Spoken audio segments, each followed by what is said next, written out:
Vous avez joint Jérémy Turgeon.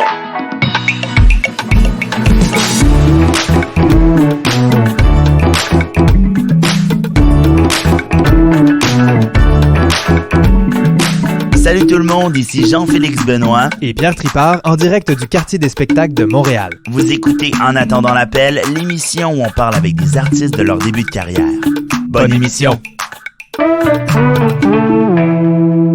Salut tout le monde! Bonjour tout le monde, bienvenue à nos auditeurs qui nous écoutent en direct, mais surtout, bienvenue aux nouveaux auditeurs de CIBL. À la radio, en direct de CIBL, dans le quartier des spectacles. C'est vraiment un bel endroit pour commencer ça. Avant, on était dans mon salon. Je pense que oui, c'est ça fait assez bon. Un grand changement. Puis aujourd'hui, on reçoit Monsieur Jérémy Turgeon. Hey! Salut! Bonjour tout le monde! Comment ça va? Ça va bien, vous autres? Ça va super bien. Super bien. Pour ceux qui te connaissent pas, Jérémy, comment tu pourrais te décrire en tant qu'artiste, toi?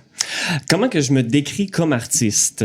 Ben, il y a comme trois fonctions, on va dire, d'une certaine façon. Ben, je me vois comme un artiste, un interprète en théâtre musical. Je me vois comme un entrepreneur et je me vois comme un travailleur culturel. Il y a comme ces trois volets-là qui se combinent dans ma personnalité artistique puis dans ma carrière jusqu'à maintenant, j'ai l'impression. Mais à la base, tu as étudié en théâtre musical à Lionel Groulx. Le reste, est-ce qu'il est arrivé après ou c'était des choses que tu aimais déjà faire? Ça s'est comme fusionné à travers le temps, je dirais. Puis ça s'est entremêlé, puis ça chevauche. Puis là, je me rends compte que ces trois identités-là, c'est ça, ont toujours fait un peu partie de moi. Ouais. Fait que des fois, ça a été un des trois qui a pris le dessus. Des fois, puis là, maintenant, je me rends compte que c'est comme un peu les trois en même temps. C'est aussi simple que ça. Ouais. OK. Tu mènes des projets, puis ça t'amène à avoir un côté plus artistique, mais un côté plus gestionnaire aussi, c'est ça? Tout à fait. Je me vois comme un gestionnaire en culture, comme un entrepreneur en culture. Et j'essaie d'assumer aussi le côté artistique de la chose de plus en plus parce que voilà, je suis aussi un comédien, je suis aussi un musicien, je suis un danseur et je vais vous en parler bientôt, mais aussi tranquillement un auteur, un compositeur. Oui, tranquillement, mais ça commence bien. En tout cas, on donne des petits hints, mais ça commence bien. Est-ce que tu trouves ça, pas difficile, mais tu sais, de trouver un équilibre là-dedans, d'avoir, tu sais, ces trois sphères-là qui s'entremêlent? Comment, ça fait des grosses horaires chargés. Comment tu réussis à gérer tout ça? En ce moment, en effet, je dirais que c'est la gestion de temps. Le plus compliqué parce que j'aime accorder du temps à ces trois volets-là. Et surtout, des fois, il y en a qui sont plus sécurisants que d'autres aussi. Ouais. On se sent bien en faisant une chose. Là, personnellement, je me sens très bien quand je fais de l'entrepreneuriat puis quand je fais du travail culturel. Pour préciser un petit peu ce que je veux dire par travail culturel, c'est tout ce qui touche pas nécessairement l'artistique directement, mais qui contribue à l'essor de la culture ou à l'essor d'une compagnie culturelle, ce que je fais en ce moment. Donc, quand je viens pour devenir artiste, je retrouve tout le temps un petit peu comme tous les artistes, je pense, le sentiment d'imposteur, là, l'espèce de côté comme oh, OK, mais là, ça fait longtemps que j'ai pas fait ça, je suis un petit peu moins safe de me rembarquer là-dedans. Fait que c'est plus sécurisant de faire un travail qui est plus, mettons, gestionnaire et terre à terre, mettons. Je suis 100% cartésien, moi. Fait que c'est ça, quand il faut que je rédige des demandes de subvention, quand il faut que je fasse quand il faut que je fasse des outils de communication, c'est vraiment plus facile pour moi que de faire comme OK, faire une belle introspection pour aller créer quelque chose. On dirait que je peux tout le temps rédiger quelque chose, je peux tout le temps créer du contenu pour les compagnies pour lesquelles je travaille ou quoi que ce soit. Mais de me remettre, de me replonger dans moi-même, ça c'est un petit peu plus intimidant. Je suis sûr que beaucoup d'artistes connaissent là-dedans. C'est sûr que c'est. Il y a une compagnie principale avec laquelle tu travailles en ce moment. Oui. On peut la nommer. Oui, absolument. Moi, ma question, c'est parce que tu travailles avec eux, tu travailles aussi de ton côté. J'imagine que c'est plus sécurisant d'être dans une institution qui existe déjà, dans laquelle tu rentres et que tu n'as pas créé de toutes pièces. Mais c'est quoi la différence entre ces deux choses-là? Parce que tu as créé une compagnie de toutes pièces aussi. Tu as aidé à supporter une compagnie qui était en création aussi. C'est quoi la différence de... Oui, la différence entre les deux, en fait, là, présentement, j'occupe le poste d'adjoint aux directions au Théâtre Théâtre de l'Œil ouvert, qui est une compagnie de création théâtrale qui se spécialise par la fusion des disciplines comme porteur du flambeau du théâtre musical de création au Québec. On les connaît pour des spectacles comme La Corriveau, La Soif des Corbeaux, Belmont et bientôt, prochainement, à l'été 2024, La Géante, inspirée de l'histoire de Rose Ouellette, La Poune. Donc, c'est ça mon rôle au sein de cette organisation-là. C'est vraiment un rôle de soutien à la direction générale et artistique, Jade Bruno, pour ne pas la nommer, et Simon Fréchette-Daou à la co-direction artistique. Donc, c'est vraiment un travail de soutien où est-ce que mes habiletés de rédaction sont très sollicitées. J'aide beaucoup aussi au niveau des outils de communication, infolettres, vidéo, et plusieurs autres affaires comme ça.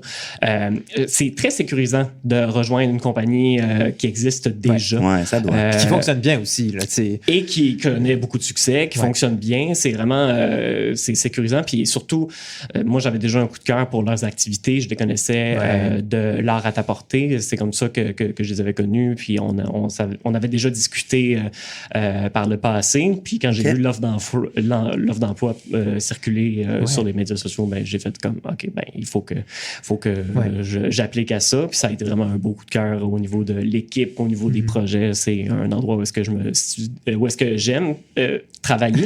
Et je pense que ça prend des gens qui veulent travailler pour des compagnies qui existent déjà aussi. Il faut s'intéresser à notre milieu et s'intéresser à contribuer aux initiatives qui existent déjà plutôt que de lancer tout le temps son propre projet, ses propres affaires. Je pense qu'il y a une partie de tout ça aussi qui est très qui est importante à faire parce que sinon l'espèce de multiplicité. C'est ça, la multitude des projets. Il y a toujours des nouvelles compagnies aussi. Il y a toujours des nouvelles compagnies, puis il y a toujours des nouveaux projets, puis c'est parfait qu'il y ait toujours des nouveaux projets, mais je pense que les structures qui existent déjà sont déjà suffisantes. Oui, c'est ça. Puis sans rentrer dans le débat que ça va amener, là, mais il y a aussi le fait que quand on veut partir un projet de soi-même, c'est difficile des fois de trouver une compagnie existante qui va vouloir le porter, puis c'est pour ça aussi qu'il y a des compagnies qui se forment pour un projet, qui vont après ça faire peut-être plus grand-chose ou un autre projet, puis tu sais, qui sont pas super productives en termes de projets artistiques. Mais je veux pas rentrer dans un sujet plate, là, mais je trouve que la structure d'OBNL, c'est pas une bonne structure pour les projets artistiques. Oui, puis c'est lourd à créer. C'est lourd à créer, puis je pense que c'est pas un bon sujet radio, là, mais, mais c'est ça. Si j'ai un conseil rapide à donner, créez pas des OBNL pour rien, guys. Ça sert pas à grand-chose. Ouais, non, c'est puis, ça. mettons qu'on revient au commencement de tout ça, là, où est-ce que ça a commencé ce désir-là de peut-être... Est-ce que c'était tout de suite entrepreneurial ou peut-être être comédien ou interprète? C'était vraiment artiste au début. Puis pas dans un sens général. En fait, je voulais être musicien, je voulais être chanteur. C'est ça qui m'intéressait beaucoup, la composition. Puis je regardais les galas de la disque. Puis j'étais comme, oh, wow, j'aimerais ça me rendre là à un moment donné. Puis fait que c'est ça. Mon premier coup de cœur, c'est vraiment la musique. J'ai commencé en jouant de la guitare.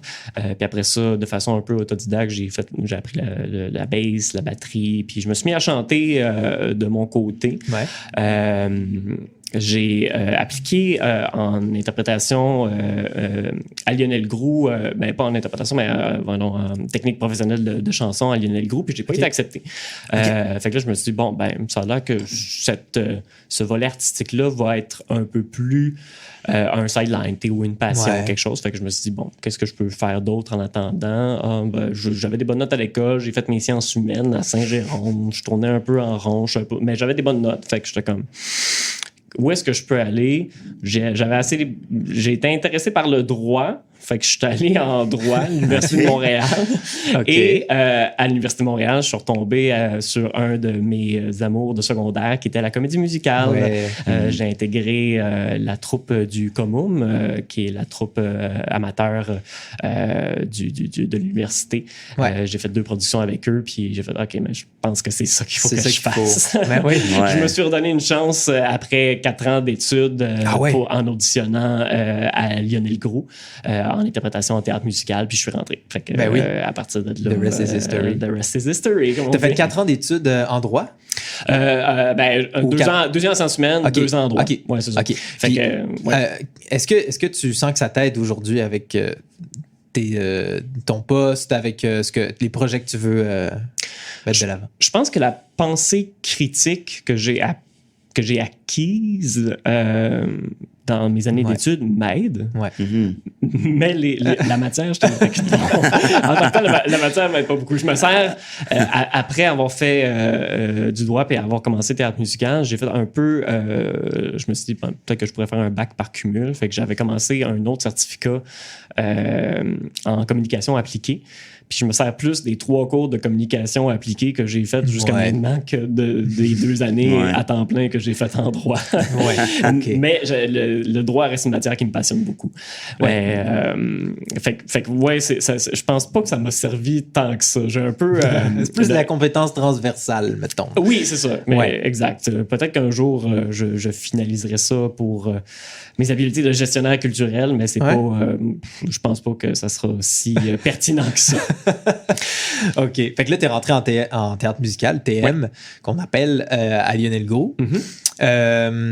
Puis, oui, c'est quoi qui t'a choqué ou qu'est-ce que t'as trouvé entre le TM et le droit qui était différent? Ah, c'est ça sûr, doit pas qu'il être la va même avoir. genre de cohorte, la même genre de façon d'apprendre, relation avec les profs.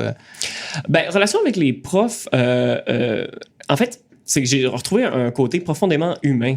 Ouais. Qui était complètement absent du droit, c'est pas ça, mais il y avait un côté, c'est bizarre à dire, mais il y avait un côté compétitif que j'aimais pas du droit, puis il y a un côté, c'est pas tout à fait compétitif dans les arts, parce qu'au final, c'est comme une espèce de développement personnel. Mais oui, c'est une compétition avec toi-même, on va dire. Oui, c'est ça, c'est une compétition avec soi-même, mais aussi, il y a comme une certaine solidarité qui est plus présente. Ouais. On sauve pas des vies non plus, fait qu'on crée, fait que c'est ça, je trouve que c'est différent. Fait qu'il y a cette similitude là au niveau de la compétition, mais c'est très... c'est ça, c'est tellement différent. Puis le côté humain, les relations que j'ai bâties là avec mes consoeurs, ma cohorte. Ouais. Oui, parce que tu passes d'une grosse cohorte universitaire à une plus petite cohorte au cégep. Là. Mais vous rentrez combien en TM? À peu près une trentaine? Nous autres, on n'était pas rentrés si nombreux que ça. On était comme une quinzaine. Une quinzaine. Et vous avez fini... On a fini à 9, techniquement. 9. Ouais, on a fini à 9, techniquement, puis on était 8 au début de notre dernière année. Ça fait pas beaucoup, là, comparé à des grosses cohortes. Non, ce qui fait qu'on était très proches l'un de l'autre. Ouais, les liens sont forts, là. C'est fou à quel point on vit des affaires, comme tu dis, humaines. Fait que les liens se renforcent très rapidement. On était très solidaires. Ça a formé une belle famille, puis c'est quelque chose qui reste encore à ce jour. Fait que, oui, trois belles années, trois très belles années qui sont très mal finies. Oui, c'est ça. Ben, c'est à ça que j'arrivais. Parce que là, vous êtes sorti en vrai. COVID, en 2020.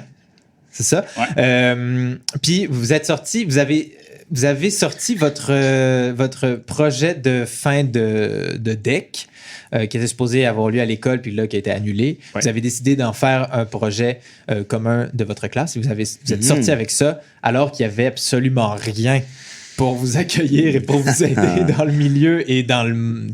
Tout le monde était à l'arrêt. C'est ça. Une crise culturelle. Là. Fait que, oui... Veux-tu nous parler de ça? Absolument. En effet, on arrive en mars 2020, deuxième session de notre dernière année à la technique en théâtre musical. Ouais. Et là, la pandémie frappe, ce qui fait en sorte que le milieu culturel ferme. Nous autres, on est privés de notre fin de parcours parce que, privé. On a eu quelques cours en Zoom, puis mais on s'entend que c'est pas la même chose que de créer un spectacle en salle, que c'est pas... c'est ça. On n'est vraiment pas dans le même ball game, on va dire. Et vous vouliez avoir cette expérience-là quand même. Oui, on voulait avoir cette expérience-là. Fait que ça nous a forcé un peu à entreprendre, c'est ça, une démarche entrepreneuriale pour créer ce spectacle-là.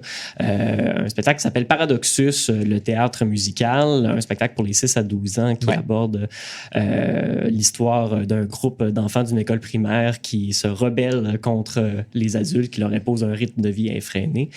C'est une création, un texte de Jocelyn Blanchard avec la musique de Benoît Archambault Chambault et les chorégraphies de Marie-Josée Tremblay, qui étaient... Benoît et Jocelyn sont aussi les co-metteurs en scène de cette pièce-là. Ouais, c'est formidable aussi d'avoir cette chance-là, tu sais, de pouvoir... Oui, ils nous ont accompagnés à travers le processus. C'était à l'école, juste avant que la pandémie frappe. On avait seulement eu l'occasion d'avoir une lecture de groupe. Les décors n'avaient pas été construits. Les costumes n'avaient pas été faits. Il y avait presque rien qui avait été fait, à part l'écriture, justement. Mais vous aviez la chance d'avoir une équipe qui était déjà formée parce que c'était l'équipe de l'école, les concepteurs, les conceptrices, l'équipe technique. Tout ça, ça venait de l'école. Il y a quand même beaucoup qui vous est venu de ce qui avait déjà été fait, même si c'était pas beaucoup déjà à l'école, mais vous partiez de ça. Et maintenant, il fallait quoi? Il fallait faire les répétitions, monter le show puis le diffuser? Exact. Fait qu'il fallait qu'on le répète, qu'on le crée d'une certaine façon. Il fallait qu'on le présente, qu'on le diffuse, qui est une autre étape complètement. Puis après ça, on voulait se promener. On voulait que ça rejoigne le public. Que ça rejoigne le public cible, les enfants, les 6 à 12 ans, et leur famille, évidemment. Parce en tout cas, moi, dès le départ, dès la première lecture, j'ai cru au message de la pièce. Je trouvais c'est un morceau de théâtre musical vraiment fantastique. Fait que je voulais pas l'abandonner. Fait qu'on s'est lancé dans cette démarche-là à l'été, en essayant de rédiger une première demande de subvention au Conseil des arts et des lettres du Québec. On l'a soumise et on l'a eu. On a eu cette première subvention-là, ce qui est rare. D'habitude, on reçoit un premier refus, puis après ça, on apprend de ça, puis on poursuit. Là, je pense que le soutien du conseil était un petit peu bonifié en raison de la pandémie, justement, pour aider des initiatives qui étaient plus en difficulté. C'était un nouveau programme. Fait qu'on on a bien travaillé. On a peut-être bénéficié d'un bon contexte, entre guillemets. Là. On est parti de ce financement-là pour faire une campagne de financement participatif sur la ruche.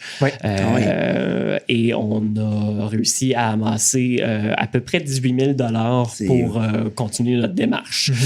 À travers cette campagne-là, on vendait l'album Paradoxus, qui était, dans le fond, un enregistrement des différentes chansons du spectacle avec des arrangements qui ont été faits par moi et Benoît Chambault.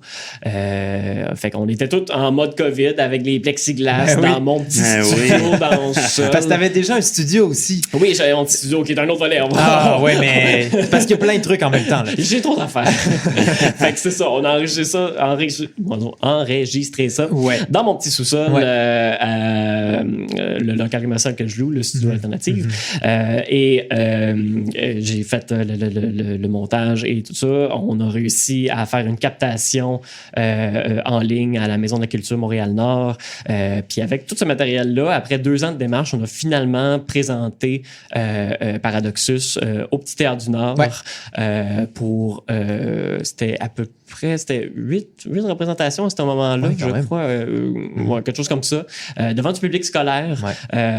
Fait qu'on a fait des représentations devant tous les groupes de la première à la 6e année. Puis tout le monde, on a reçu un super bel accueil des enfants. On a aussi enfin pu le présenter à nos amis, à nos familles qui sont venus nous voir. Puis l'aboutissement de tout ce temps de travail. C'était après quoi, 2 ans? Oui, après 2 ans. Pour vrai, je tiens à souligner la persévérance puis tout. Dans ce temps-là, rappelons-nous, il n'y avait rien de certain. C'était des hauts et des bas constamment. On ne savait pas la culture s'en allait où dans ce moment-là. Puis vous, malgré tout, vous avez continué. Puis ça, c'est chapeau pour vrai. Beau travail. Puis l'aboutissement, c'est le fun. Là. C'est vraiment le fun. Puis ça a été, c'est ça, une des plus importante expérience d'apprentissage sur le tas que j'ai eu, comme on dit. Puis d'un point de vue plus personnel, est-ce que toi, ça t'a donné espoir en le futur de la culture en temps de pandémie, mettons, ou c'était-tu plus compliqué, plus difficile? Qu'est-ce que ce projet-là t'a amené en tant que finissant pendant la pandémie, en fait? T'sais? Ben, je pense que c'est surtout, c'est ça, c'est vraiment l'expérience d'apprentissage de production. Quelque chose qu'on n'a pas dans notre parcours, évidemment, parce que c'est déjà bien chargé avec 3 matières qu'on apprend. Fait qu'on n'apprend pas les dessous de la production, mais ça m'a donné une meilleure compréhension du milieu en général aussi, de toutes les étapes que ça prend pour présenter un spectacle au au Québec, de tous les intervenants aussi. Je suis pas non plus, j'ai pas toute la science puis toutes les connaissances, j'en apprends encore tous les jours, mais cette expérience-là m'en a énormément appris, puis je pense que sans ça, ça n'aurait pas ouvert d'autres portes justement pour travailler, mettons, avec le Théâtre de l'Œil ouvert, qui sont un peu, évidemment à une plus grande échelle, là, mais ils sont un peu comme ça eux autres aussi. Des artistes qui ont les mains dans leur projet, qui font je pense que c'est je me rappelle plus, ce qu'on dit au bureau, c'est la production, c'est comme l'heureux dépit pour nous permettre de présenter nos parce que sinon on ferait juste la création dans notre coin. Évidemment, on aimerait ça la céder à d'autres, puis avoir tout le contrôle, mais ça se peut pas. Mais déjà, l'équipe s'était agrandie avec toi quand tu es rentré à l'Œil ouvert, si je me trompe pas. Oui, je suis comme le premier ou deuxième employé salarié qui est rentré avec Jade et Simon. Puis là, est-ce que l'Œil ouvert est en expansion depuis ça? Ou en expansion, il y a une multiplicité de projets. Oui, en fait, c'est surtout ça. Depuis, ça se chevauche aussi. Depuis la Corriveau, avec le succès que ça connaît toujours, puis la tournée qui s'en vient, on est extrêmement sollicité pour des nouveaux projets. Puis l'organisation, c'est ça. Là, on s'organise pour soutenir tous ces projets-là au meilleur de nos capacités. Puis on est content parce que la réception est tout le temps bien présente. Là. Fait que c'est vraiment c'est une belle affaire. Pour revenir à Paradoxus un peu, c'est ça nous a permis de faire un petit peu de tournée aussi, qui est comme une autre étape importante pour un spectacle. On s'est promené dans plusieurs salles au Québec. Puis c'est encore là, c'est une autre expérience d'apprentissage. Puis je pense que sans ça, sans cette connaissance de la tournée, de la production, je serais pas où est-ce que j'en suis aujourd'hui, puis je serais pas prêt à amorcer des nouveaux projets non plus. C'est comme je pense que c'est important pour n'importe quel artiste de bien comprendre l'écosystème dans lequel il évolue. Voilà. Totalement. Mais ça peut quand même être un luxe de ne pas avoir à tenir compte de l'écosystème puis de créer. C'est pas ce que tous les artistes voudraient, tu penses? Oui. Je pense que c'est très rare. Maintenant, je pense que c'est que ce soit rare. Possible de faire ça. Oui, c'est ça. C'est soit avec des carrières absolument prolifiques, que c'est des personnes qui ne font que ça. Mais honnêtement... Ou des auto-entrepreneurs qui vont aller mettre leur art de l'avant. Oui. J'ai même pas de nom en tête de personnes qui font ça parce que à part quand je pense plus à des organisations qui ont ces possibilités-là de créer sans se soucier des ressources qui doivent aller chercher ou quoi que ce soit. Fait que, qui sont automatiquement soutenus par les paliers gouvernementaux puis je pense que maintenant c'est beaucoup plus important de comprendre l'écosystème dans lequel on évolue, de connaître les tâches de tous et chacun, sans nécessairement connaître le fond, mais au moins, si tu connais la réalité de l'autre, c'est plus facile d'être solidaire puis de travailler ensemble. Je pense qu'il y a comme c'est peut-être une analyse un peu lourde, mais je pense qu'il y a beaucoup de gens qui travaillent un peu en silo en ce moment, ou en tout cas... je ne sais pas trop, je me demande comment l'exprimer exactement, mais il faut qu'on se solidarise dans le milieu pour nous permettre de pallier au fait que les financements restent quand même stables alors que l'inflation monte. Le contexte, c'est ça. Le contexte de création n'est pas facile, puis il faut qu'on se mette tous ensemble tous ensemble étant les différents rôles, que ce soit les comédiens, que ce soit les concepteurs. Il ne faut pas qu'on se mette à tirer la couverte chacun notre bord. Il faut qu'on se rallie autour d'un projet commun, je pense. Puis moi, tu sais, je change un peu, je suis totalement d'accord avec ce que tu as dit. Ton volet entrepreneurial, est-ce que ça avait commencé déjà à l'école un petit peu? Est-ce que Paradoxus, ça l'a renforcé ça inévitablement, tu sais? Ça m'a donné le goût de continuer à mener des projets, puis à apprendre d'autres rôles, justement, je dirais. Je suis un peu touche à tout dans la vie. Je suis pas expert en rien, mais je connais un peu tout. Puis ça, je pense que ça m'aide beaucoup. Quand quand je sais qu'il y a des trucs que je suis pas capable de faire, mais je suis capable d'aller chercher les bonnes ressources aussi. Mais ça a commencé tôt, puis un peu malgré moi, d'une certaine façon. L'entrepreneuriat, c'est quelque chose à laquelle je m'attendais pas. En essayant de devenir artiste, je suis devenu entrepreneur. Ouais. Je pense que c'est vraiment ça, la bonne réalité. Dans le fond, petite anecdote, j'ai fait un concours de chant dans mon village de Sainte-Sophie qui s'appelait Star Sainte-Sophie. Oui. Une belle, pas une parodie, mais une imitation de Star Academy. Ouais. Et à ce moment-là, j'ai remporté le concours et je m'attendais à un petit concours régional dans les Laurentides. Ça sera pas grand-chose comme bourse, peut-être 200, 300 $, puis on va chanter en première partie de la personne qui fait la Saint-Jean. J'ai fait 15 000 $. Wow! 15 000 $, j'avais 15 ans. Est-ce que c'était le commencement du studio L'Alternative? Et d'une façon, ça a été le commencement du studio L'Alternative. C'est ma petite entreprise que je me suis partie un peu malgré moi, d'une certaine façon, en fait, qui fournit des services d'enregistrement audio et vidéo pour les artistes qui en ont besoin. C'est une entreprise que j'ai partie dans les alentours de 2016-2017, quelque chose comme ça. T'étais-tu rentré à l'école là? Ouais, c'est comme un petit peu avant d'avoir commencé interprétation en théâtre musical. Okay, super. J'étais toujours en droit à ce moment-là. Puis donc, tu as parti ça avec l'argent que tu as reçu de ce concours. Yes! Star Sainte-Sophie. Star Sainte-Sophie, exact. J'ai un beau chandail encore, Star Sainte-Sophie, c'est incroyable. Gagnant de Star Sainte-Sophie, un bon 15 000 $ pour te partir au studio. Ça n'avait aucun sens, je ne reviens toujours pas. C'est beau. Mais tu sais, ça a été, c'est ça, il y avait une bourse, il y avait des opportunités de se produire dans des événements de la ville, tout ça. Fait qu'il y avait comme des cachets qui étaient associés à ça. Fait qu'au final, j'en ai placé une partie qui m'a servi à acheter ma voiture que j'ai en ce moment quand mon autre char d'avant, il a rendu l'âme complètement. Fait que j'ai remercié Jérémy Dupassé d'avoir placé ça dans un série. T'as complètement changé de vie. Puis l'autre partie, j'ai acheté mon premier matériel de studio.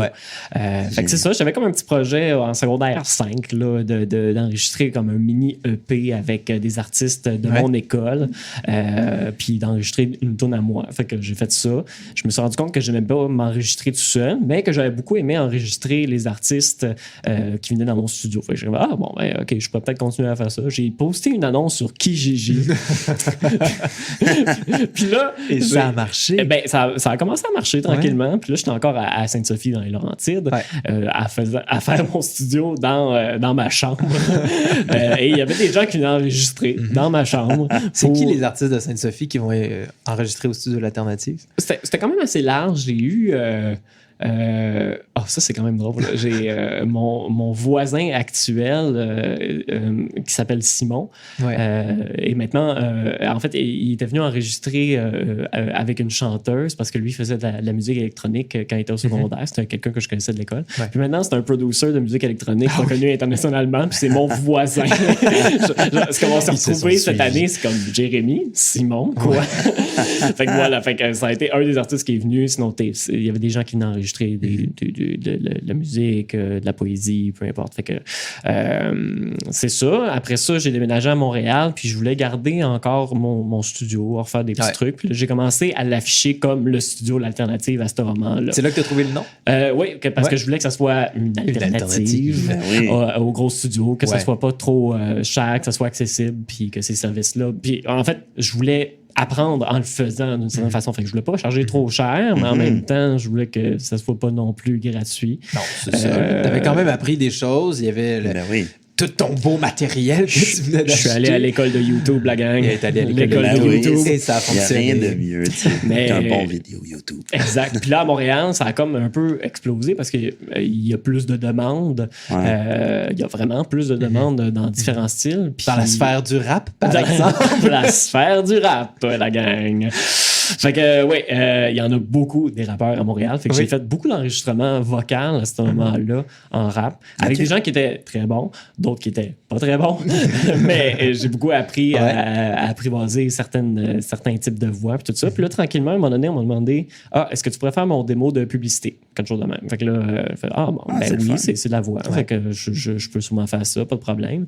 Puis tranquillement, c'est devenu comme... en fait, les démos sont devenues ma spécialisation. Je fais des démos de voix chantée, des démos de voix parlée, puis tranquillement aussi des démos vidéo, que ça soit en mode self-tape ou bien des démos complets, en fait, avec plusieurs prises, dans un contexte réaliste, un peu comme dans une série. Là. Puis on peut le dire, là, pour des artistes, les démos, c'est super important. Là, c'est le nerf de la guerre. C'est comme un CV, c'est ce que tu sais faire sans qu'on te voit en audition. Exactement. Puis avec le rythme de production qui s'accélère, les démos sont très importants pour justement se vendre une première fois avant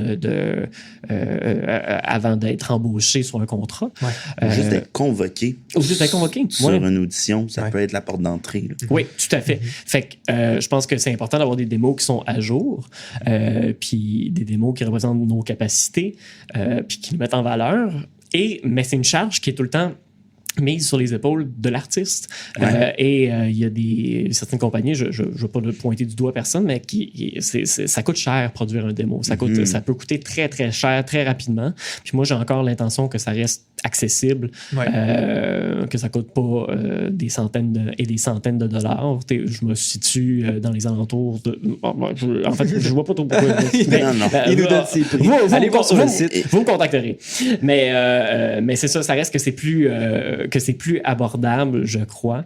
Et c'est important d'avoir si on les refait à tous les 2 ans, comme les photos de casting, quoi que ce soit, je pense que c'est important de refaire son démo aussi. Puis ça m'a permis surtout de rencontrer et de travailler avec des centaines de personnes. Là, cette année, je regardais mon système de facturation, puis j'ai passé les 400 contrats depuis que j'ai commencé. Puis je fais comme, wow, OK, mais ça fait beaucoup de monde avec qui j'ai travaillé. Ça fait des contacts? Oui, des contacts, des gens avec qui le mot s'est passé. Ils sont venus me voir pour mes services, puis moi, je retourne les voir pour d'autres affaires, pour d'autres conseils. Puis ça fait en sorte, en tout cas, j'ai l'impression que j'ai comme une petite place dans le milieu en faisant ça. Et tranquillement aussi, comme artiste, ça fait en sorte que les gens me connaissent un petit peu. Puis je pense que l'entrepreneuriat permet ça, en fait, de juste de s'installer dans le milieu. Puis après ça, si tu veux tenter un autre projet, tenter un autre truc, tenter une autre création, ça peut nous permettre d'aller ailleurs puis d'être vu pour autre chose, tranquillement. Faut pas voir comme si c'était une case dans laquelle tu es emprisonné, à mon avis. C'est un peu vrai parce que tu es perçu pour les services que tu donnes, mais après ça, tu peux changer les services que tu donnes. Exact. Puis plus tu apprends de choses, plus tu peux aller toucher un peu à tout. Là, toi, la vidéo, tu as appris ça après le son. Toi, tu es passé par le son en premier. Tu as fait l'école de YouTube, encore une fois, pour la vidéo. L'école de YouTube, oui. Puis, moi, en fait, je me suis rendu compte que ce que j'aime, c'est raconter des histoires. Puis, peu importe c'est quoi le format. Et je trouvais que la vidéo permet de faire ça au niveau narratif, évidemment, là, avec tout ce qui est série web, tout ce qui est télévision. Est-ce que la réalisation, c'est quelque chose qui t'intéresse? Oui, c'est quelque chose qui m'intéresse. Puis je pense que je me sens de moins en moins imposteur en direction d'acteur aussi. J'aime beaucoup la direction photo. C'est pas une porte qui est fermée pour moi. Mais en ce moment, je pense que ça va surtout être pour des petits projets passion quand j'ai le temps et quand ça va me tenter. Puis, est-ce que tu mettrais ça... est-ce que ça s'équivaut, mettons, ton désir d'être interprète artistiquement, puis le côté entrepreneurial du studio, l'alternative? Y en a-tu un qui est plus important pour toi ou c'est pas mal assez égal? Je pense que dans la dernière année, en fait, la réalisation que j'ai eue, c'est que j'aime travailler avec les gens, en fait. Peu importe c'est quoi que je fais. J'aime le travail d'équipe. C'est ça qui est le plus important pour moi, puis c'est ça qui prime avant tout. Peu importe qu'est-ce que je fais. J'aime pas ça me sentir tout seul à pousser dans un projet. J'aime pas ça me sentir tout seul à porter une chose. J'aime ça que les gens soient là pour que ça soit me guider, me conseiller, pour qu'on travaille ensemble, pour qu'on crée ensemble. C'est ça qui est le plus important. Fait que c'est pas tant le domaine dans lequel je travaille, que ce soit artiste, que ce soit entrepreneur, que ce soit travailleur culturel, c'est de travailler en équipe qui est vraiment le plus important. Fait que si j'ai l'occasion de travailler en équipe dans chacun de ces 3 domaines-là, je suis content. C'est vraiment ça. Fait que c'est les 3 domaines que tu veux pousser puis faire avancer en même temps. Oui, je dirais que j'ai fait avancer en même temps selon les opportunités qui se présentaient. Il y a beaucoup de choses qui bougent dans le milieu, puis je me fais appeler pour certains trucs, puis je suis content quand ça se peut. En fait, je suis dans la position très chanceuse de devoir refuser des choses par manque de temps, en fait, surtout. Puis pour garder une certaine santé mentale, on va dire. Oui. Voilà. Fait que c'est ça. Je suis choyé. Ben oui, c'est ça. Puis en ce moment, en plus, tu développes tes projets personnels. Oui. De quel projet tu veux nous parler en premier? Je pourrais parler. Je pense que ce qui est plus à propos, c'est parler de ma création théâtrale. C'est la première fois que j'en parle publiquement. C'est comme un peu. C'est un peu excitant. Ça s'appelle, en fait, ça a pour titre provisoire Les Masques. C'est ça. C'est une création théâtrale et musicale qui va aborder le sujet puis le thème de la masculinité toxique. Dans le cadre, j'ai décidé d'utiliser le contexte du hockey, en fait, puis du hockey mineur, puis de mon expérience dans le hockey mineur pour aborder ce sujet-là, parce que je trouve qu'il y a encore... c'est un sport que j'adore. C'est quelque chose en fait, la pratique du sport, ça fait partie de moi. Puis, mais j'ai cessé pendant que j'ai de jouer au hockey quand j'étais à l'école de théâtre. Et quand j'ai voulu revenir à cette pratique-là, j'ai fait ma conscience s'était éveillée au fait que c'est un sport où le patriarcat est encore très ancré. Où il y a encore un manque d'inclusivité, où il y a encore un manque de diversité. Et même si j'aime ce sport-là pour sa pratique, il y a quelque chose qui me tiraille. Et je pense que c'est important d'en parler comme société, de se dire comme, OK, c'est notre sport national, oui, je pense que c'est correct. On a une équipe de hockey qu'on soutient fièrement, les Canadiens de Montréal. Mais est-ce que... Ça ne veut pas dire qu'il ne faut pas prendre un moment pour reconsidérer les mauvaises pratiques, je pense, ou les trucs qui font pas de sens dans notre société d'aujourd'hui. Oui, puis qui ne sont pas utiles au sport nécessairement. Là. C'est juste la façon de parler, la façon de traiter les gens, les joueurs, les étudiants, pas les étudiants, voyons. La relève, c'est ça. Oui, c'est ça. Fait que toi, est-ce que tu vas parler de... est-ce que dans ton texte que tu écris, c'est des expériences personnelles ou c'est des choses que tu as vues ou c'est... Entendu, il y a beaucoup d'affaires qui sont sorties. Oui, c'est ça. C'est ça. Je pense que, évidemment, on peut pas passer à côté des scandales puis des choses... qui sont déroulées dans les dernières années, que ce soit l'équipe Canada Junior, que ce soit les initiations dans la LHIMQ. Puis le hockey continue à défrayer les manchettes encore pas plus tard que la semaine dernière. Il y avait des joueurs qui avaient été... je ne m'en rappelle plus s'ils sont coupables. En tout cas, ils subissaient leur procès pour agression sexuelle. Il y a encore tout l'enjeu par rapport au chandail inclusif, puis par rapport au tape, au Pride tape qui avait été... banni par la Ligue nationale. Finalement, ils ont fait chemin, ils ont rebroussé chemin, puis ils ont décidé de le laisser. Mais c'est ça, il y a comme... c'est très, très riche comme sujet. Il va y avoir, je pense, de l'inspiration personnelle de mes expériences, mais je veux écouter aussi beaucoup de gens. Je veux avoir une diversité d'opinions, puis une diversité d'histoires. Oui, puis le sport, c'est quelque chose qui fédère, puis qui rejoint beaucoup de monde. Fait que c'est ça. C'est nécessairement des enjeux dont beaucoup de personnes ont été témoins et peut-être victimes ou ont vécu ça. Donc, est-ce que c'est pour ça aussi que tu as choisi l'angle du sport pour en parler? Parce qu'on parle pas beaucoup de sport en théâtre aussi. C'est quelque chose d'original. Oui. Je pense que ça partait vraiment d'une inspiration personnelle, dans le sens que j'avais envie de parler de hockey parce que j'aime ça, aussi bêtement. Mais en effet, je me suis rendu compte que c'est la porte d'entrée peut-être de discuter de ça ça en région, de discuter, parce que chaque ville a son aréna, chaque région a... puis toutes les arénas se ressemblent, fait que je pense que il va y avoir comme un côté un peu universel à la façon que ça va être reçu. Mais pour l'instant, ce qui est fun pour moi, c'est que c'est vraiment un projet de recherche et de création. C'est quelque chose que j'ai pas fait avec Paradoxus, parce que Paradoxus, c'était une pièce qui était déjà écrite, qui était déjà créée, fait qu'il fallait la produire. Fait que là, je me lance... commences plus tôt dans le processus. Ben oui. Exact. Je commence plus tôt dans le processus, puis c'est la première fois que je me donne l'opportunité d'être auteur, d'être compositeur. Fait que c'est intimidant, c'est sûr. Ça doit. C'est ça. Comment ça se passe d'être auteur pour l'instant? Est-ce que il y a des gens qui t'aident? Est-ce que les auteurs dont c'est le métier depuis longtemps savent par où ils vont commencer? Ils ont des habitudes. Mais quand c'est pas notre métier puis qu'on se lance là-dedans, c'est quoi ta première étape? Commencer. C'est aussi écrire n'importe quoi. Ah oui, je pense que c'est ça. Puis même ça me fait très peur. C'est ça.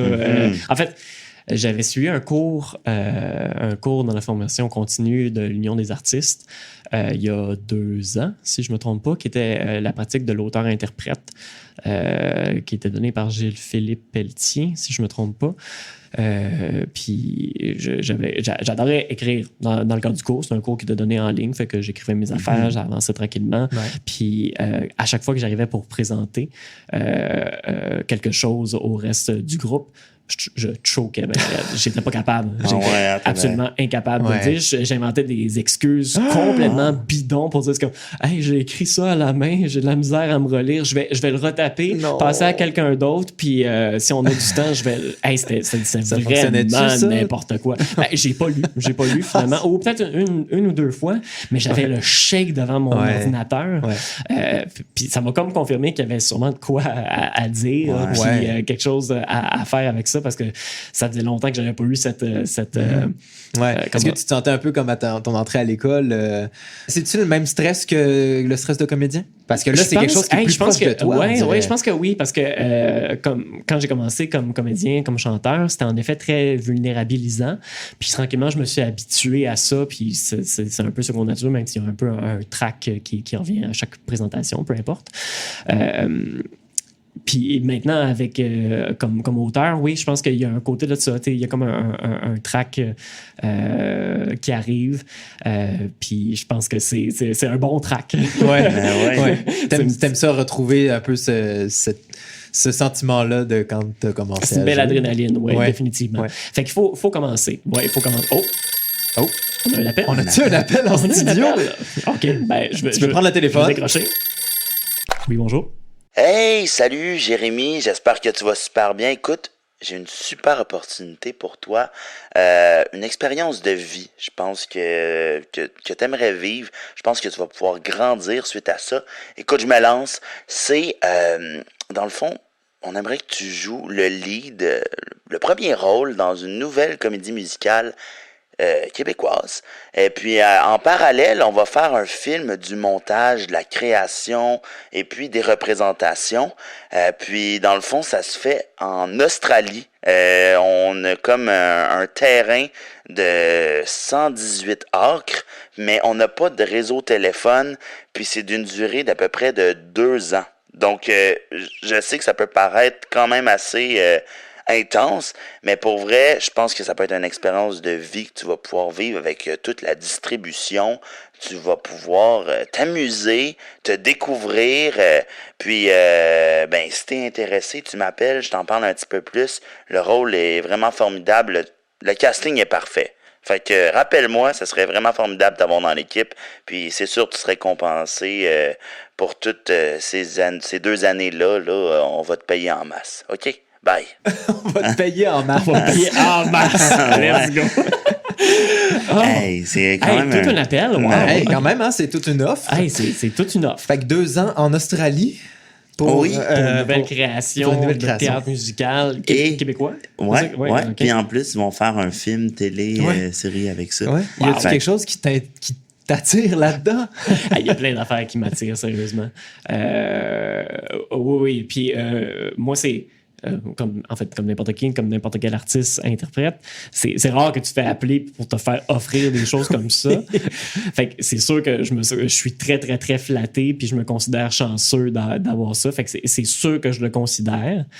Je pense que la question à se poser, c'est est-ce que c'est quelque chose qui me parle vraiment? Et pourquoi ils ont pensé à moi? Ça prend plus d'informations. Ouais. Mais mettons juste les paramètres. C'est ça, juste les paramètres de création, ça m'intéresse en tant que tel. C'est un peu dépaysant, c'est un peu intense. Mais pendant 2 ans aussi, tu sais, c'est une grosse réorganisation de... T'aimes ça l'aventure, toi? Que t'as en ce moment, là. Oui, c'est une grosse réorganisation et oui, j'aime ça l'aventure. Ah, oui, c'est ça. Puis pouvoir apprendre des nouvelles choses. Tu sais, est-ce que tu serais heureux de... Mettons, là, imagine-toi, tu refais toujours les mêmes genres de productions, puis tu deviens auteur, puis là, t'écris, mais là, à un moment donné, tu te dis « j'écris toujours les mêmes affaires, puis je les monte, puis j'ai pas de challenge. » Est-ce que dans ta vie, tu veux plus du challenge ou de la stabilité, mettons? Je pense que ça me prend... j'aime les nouveaux challenges, mais en même temps, j'aime la routine. Je suis un gars qui est très routinier, puis surtout, j'ai pas de la misère à me considérer chanceux de faire quelque chose aussi. Fait que là, je pense que si j'avais cette opportunité-là, ça serait... je la prendrais potentiellement, mais apparemment, il y a peut-être un choix à faire. C'est ça. C'est beaucoup de... Un deuxième appel. Oui, non. OK, je vais décrocher. Oui, allô? Bonjour, Monsieur Turgeon. On m'a référé à vous. J'ai beaucoup d'argent à investir. Là. J'ai comme envie de développer une nouvelle société technologique, artistique ici à Montréal. J'ai un budget illimité et j'ai besoin d'un employé, le seul et unique. On fournit tout le matériel technologique pour tes besoins, caméra, micro, ordinateur, écran, etc., pour faire autant du montage, de la captation, de l'enregistrement audio, visuel, peut-être même une petite scène à l'intérieur avec écran vert, tout ça pour vraiment comme un énorme studio de cinéma pour en fait un peu faire concurrence au studio Melz principalement. Alors on t'offre ça, mais on te ferait signer un contrat d'une durée de 5 ans et tu es notre employé en toute exclusivité. Tu ne peux faire rien d'autre que d'être 24 heures sur 24 disponible pour nos besoins selon les horaires de travail avec tous les artistes qu'on va te fournir. Voilà, alors reviens-moi là-dessus si le projet t'intéresse. J'ai pas beaucoup de temps à perdre et j'attends ton appel. J'aime beaucoup le réalisme des appels. Oui, c'est ça. Hein? Ça a c'est très possible. On t'offre tout et tu es à nous pendant 5 ans. 24 heures sur 24. Je vais vous dire déjà, j'ai jamais eu cet appel. Non? C'est une première. Est-ce que tu as reconnu la voix? Cette personne a une très belle voix. C'est une très belle voix. Très, très jolie voix. Wow. C'est Olivier Berthiaume. Je savais pas qu'il était rendu avec autant de moyens. Là, mais... Non, il est devenu super riche, mais Lilo Coudre, ça paye. Il t'a déjà mis en scène à Lilo Coudre et à l'école aussi. Ça, on n'en a pas parlé, mais on peut en dire un petit mot. On peut en glisser un mot. Olivier Berthiaume, qui est un prof à Lionel Groulx, qui enseigne en interprétation et en théâtre musical. Puis on l'a reçu à l'épisode 3, si vous nous avez écouté la semaine passée. Puis il est disponible sur toutes les plateformes de podcast aussi. Et donc, il t'a fait cet appel-là. Oui. Il y a tout l'argent qu'il faut. Il va t'offrir un écran vert, une petite scène, n'importe quoi. Et c'est quelque chose qui te parle aussi? D'une fantastique personne, Olivier. Oui. Je l'adore. Merci beaucoup pour cette offre incroyable. Il faut que tu fasses un choix. Il faut que je fasse un choix entre les deux. Cette deuxième offre m'intéresse moins. Ah oui? Ouais. Même si les ressources semblent illimitées et ça reste intéressant, la création d'une nouvelle société, de quelque chose de complètement nouveau, from the ground up, qui est absolument RGien. C'est un beau défi, mais en ce moment, c'est pas quelque chose que je cherche. Comme je dis, c'est comme le travail d'équipe me motive beaucoup. Puis il y a des aspects dans ma vie où est-ce que j'aime ça être où est-ce que j'aime ça être le meneur, puis il y a d'autres affaires où est-ce que j'aime ça exécuter, puis suivre, puis être un bon employé. Dans ce cas-là, je pense que il y a comme c'est un peu bizarre en fait, parce qu'il y a comme dit, tu vas bâtir cette société-là, fait qu'il faut que tu sois un meneur, mais en même temps tu vas être l'employé de quelqu'un d'autre. Fait en tout cas, il y a comme un côté de moi qui répond moins bien au côté employé dernièrement. J'aime ça, c'est ça. J'aime le travail d'équipe, la collaboration, puis le fait de travailler. C'est quelque chose que tu as déjà fait avec le studio alternatif, juste en plus grand, avec plus de moyens. Fait que c'est peut-être quelque chose qui t'intéresse moins de réessayer. Oui, puis mon but, c'est pas d'avoir, mettons avec le studio alternatif, c'est pas d'avoir le plus gros studio à Montréal puis de faire le plus d'activités possible. C'est vraiment d'être accessible. C'est ça, c'est d'être accessible puis que moi, ça me convienne sur qu'est-ce que ça me rapporte dans ma vie, en fait, et qu'en même temps, ça puisse servir mon milieu. Je pense que c'est ça qui est plus important. Fait que j'irais définitivement plus vers l'offre de théâtre musical en Australie pour 2 ans. C'est formidable. C'est rare que je me fais appeler pour ce genre d'affaires-là, mais je suis encore un artiste. On prend le temps que ça passe. Puis le côté aussi, faire la même chose pendant 2 ans puis pas avoir 10 000 projets autour de toi, est-ce que c'est quelque chose que tu penses être possible de faire? Oui, je pense que c'est possible de le faire. C'est sûr que moi, je suis pas quelqu'un qui laisse des projets inachevés. Fait que il y a des questions d'échéancier à parler, là, mais si ça se peut dans une possibilité d'horaire, moi, ça me dérangerait pas d'aller passer 2 ans, passer 2 ans ailleurs pour créer un rôle en plus. Je pense que c'est une superbe opportunité. Allons en Australie.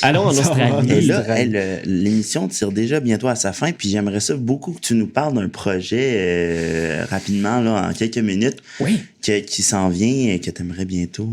Oui, en fait, j'ai comme un petit projet qui n'est pas encore moins annoncé que l'autre de tout à l'heure, qui n'est pas un projet de création cette fois-ci. C'est une série numérique que je veux faire qui s'appellerait Dédramatise. La série aurait pour but d'outiller les jeunes artistes avec des ressources puis des outils entrepreneuriales, afin, surtout dans le milieu du théâtre, pour leur permettre de mieux comprendre en fait l'écosystème dans lequel ils évoluent, de pouvoir y contribuer et de pouvoir démarrer leur projet de façon saine, parce que je trouve qu'il y a en effet beaucoup... je remarque beaucoup dans le milieu en ce moment, mais le problème du financement est quand même très, très intense. Puis je pense qu'il faut avoir une bonne compréhension de son milieu, puis des ressources qui sont accessibles, puis des outils pour rédiger des demandes de subventions.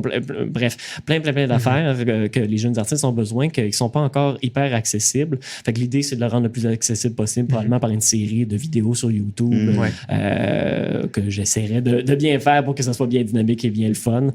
Il y aurait sûrement une campagne de socio-financement qui va venir dans les prochaines semaines, dans les prochains mois. On reste à l'affût de tout ça. Mais j'espère que vous allez que ça va pouvoir se faire puis que les gens vont embarquer dans ce projet-là. Parfait. Bientôt des belles ressources sur YouTube. Merci beaucoup, Jérémy Turgeon, d'avoir passé cette heure avec nous. C'était super intéressant. On aurait pu parler pendant plein de temps. Oui. Merci. À la semaine prochaine. Merci d'avoir écouté En attendant l'appel. Pour manifester votre appréciation, appuyez sur j'aime ou faites la touche partager. Pour du contenu supplémentaire, abonnez-vous sur Patreon. Pour réentendre ce menu, suivez-nous sur nos réseaux sociaux.